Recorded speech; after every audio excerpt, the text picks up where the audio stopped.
Hi guys, take a look at my latest Parkside toy, a 40 volts cordless tiller.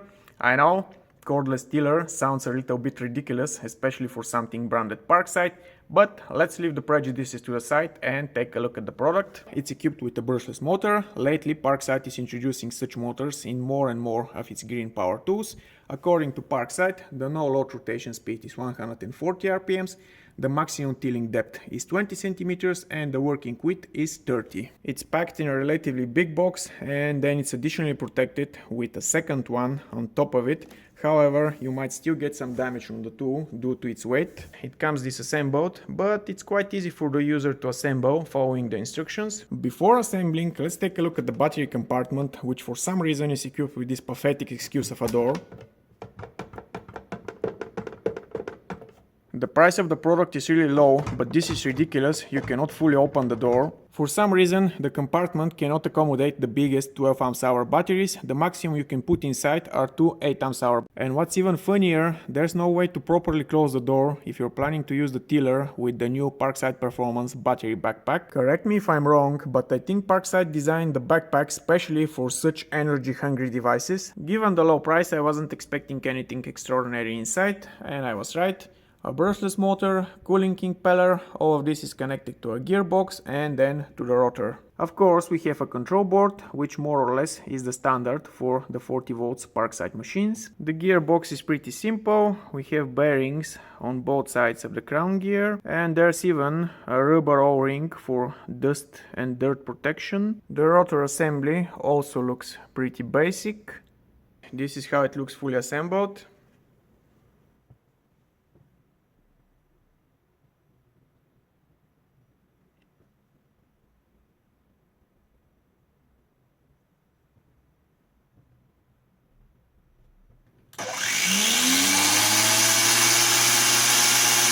It's time for some field tests. Literally, the two 8 Ah batteries are fully charged.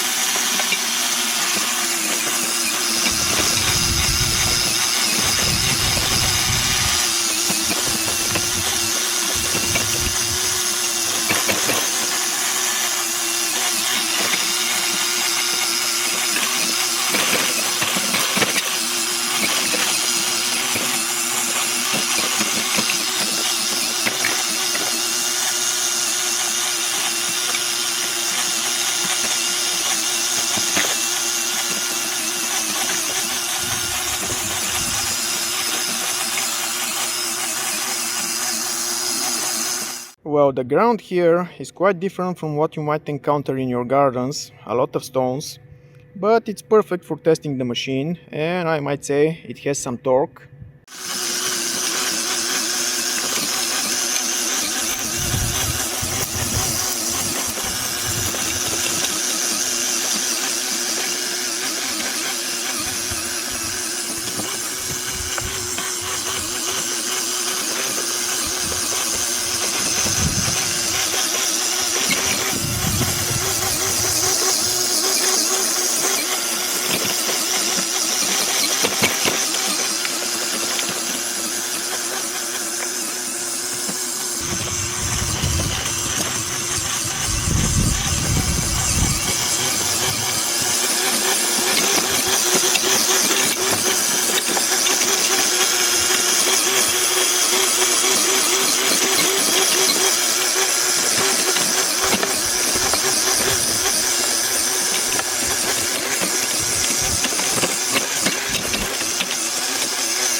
Well guys, definitely don't use it on ground with lots of stones, otherwise you might end up in similar situation.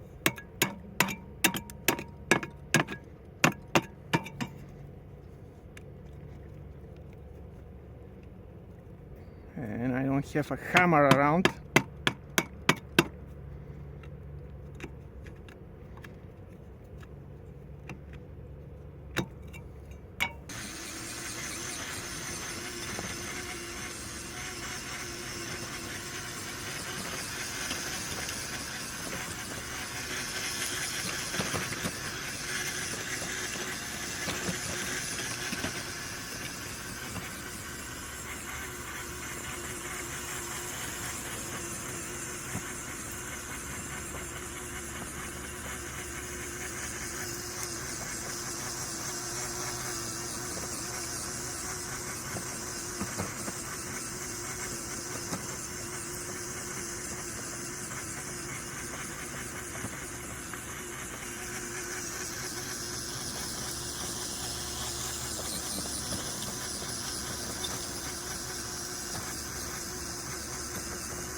Well, after tilling the area you see, the two 8Ah batteries are at 2 bars. Surprisingly, the machine is working really well, but please don't use it on rocky soil. It's a torture for the machine and for the operator. I also suggest you to do a frequent lubrication of the rotor gearbox. This thing is getting freaking hot. Given the fact I was expecting this thing to die the very first time it touches the ground, it's a huge success on its own. Definitely the machine could have been engineered better and it wouldn't be much more expensive, but as you know, Parkside hires cucumber sellers for engineers, so this is what we get. If you have a small garden with nice homogeneous soil and you don't want to mess up with cords, this is a perfect and cheap solution for you. So much from me guys, till the next time, bye!